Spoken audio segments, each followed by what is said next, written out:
Thanks. I just wanted to talk to staff about the recently approved quality of teaching measures. Quality of teaching measures was approved by Senate last year, and it was intended to allow the university to have a better understanding and confidence about the quality of teaching at the university. So it was decided that the university needed to have some way of measuring each staff's performance around the quality of teaching, and then to aggregate that and give an institutional view. So it's an important outcome for the university as a whole to see that the university is producing quality teaching. At the same time, it helps us understand and work with staff about development needs around teaching. So how we assess the quality of teaching, there's 7 measures. The first one is an alignment between the learning outcomes and the assessment activities.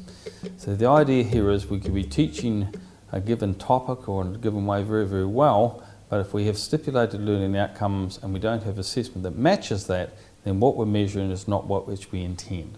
So we really can't do anything about quality of teaching if we're measuring the wrong thing. So that's the first important measure. The second measure relates to course pass rates. So we're not here thinking a high pass rates are necessarily good, but we are thinking that a very low pass rate gives us some cause for concern. So it's not a drive to try and drive pass rates high, but it's an intention to try and see that pass rates are at a normal, acceptable level for the university. And here we're using historical trend data rather than some aggregated increase in pass rates. The third one is student feedback on teaching, and this is done through the normal student course and teaching appraisal measures that we do routinely. A particular point here is that we want to make sure that student feedback is taken on board and actually used. So we want to see staff saying what student feedback they received, and importantly we want to say, well, what changes have you made to try and bring about improvements? This is what we call closing the loop. And there's 2 reasons for this. One is that student feedback is often desultory, it's often relatively weak. And the research has shown the reason it's weak is because students think we don't use the data. So it's an honesty thing. If we ask students for feedback, then we're on a bound then to make sure that we use that feedback to improve things. And the second reason is obviously this will bring about improvements. We've found in the past that sometimes we can't answer the students' feedback in the way that they intend, but we can at least explain why we can't make changes that they think they want. So for example, they might say they want a lot more face-to-face teaching. We might have good reasons why we can't do that, but we provide response to the feedback so students understand why we can't do that. So it's a transparency thing.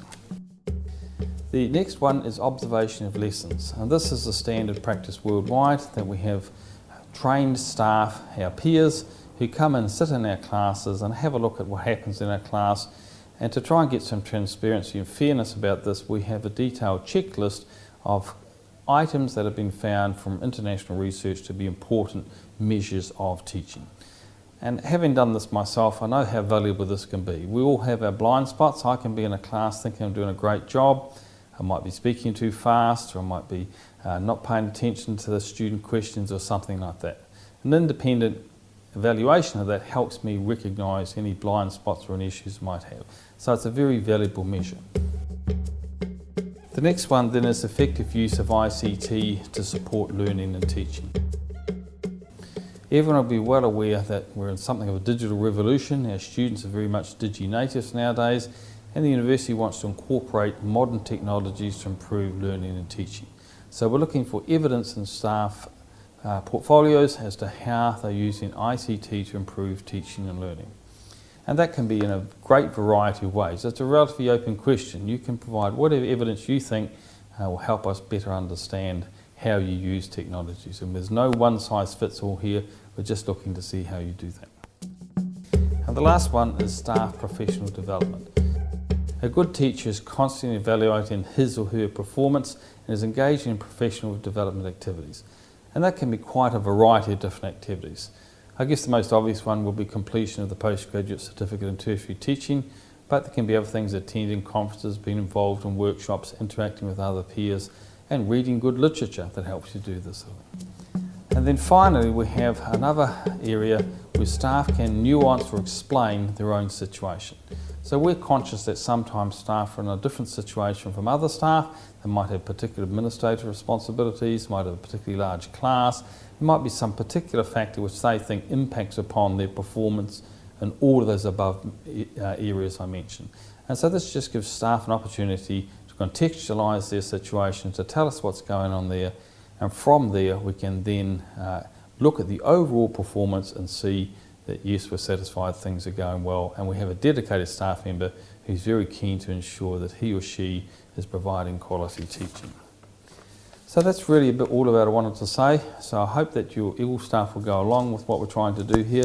It is in everyone's interest that we give quality teaching and that we're transparent and we're involved in professional development. So we're not doing this in some sort of punitive way to catch out staff. We generally want to see this as a way of helping staff develop their professional teaching competence so that they have a better teaching experience, the students have a better learning experience, and the university has a good measure of the quality of its teaching to convince its stakeholders and its sponsors that we are doing our best to provide the best quality education for the university within our resources constraints.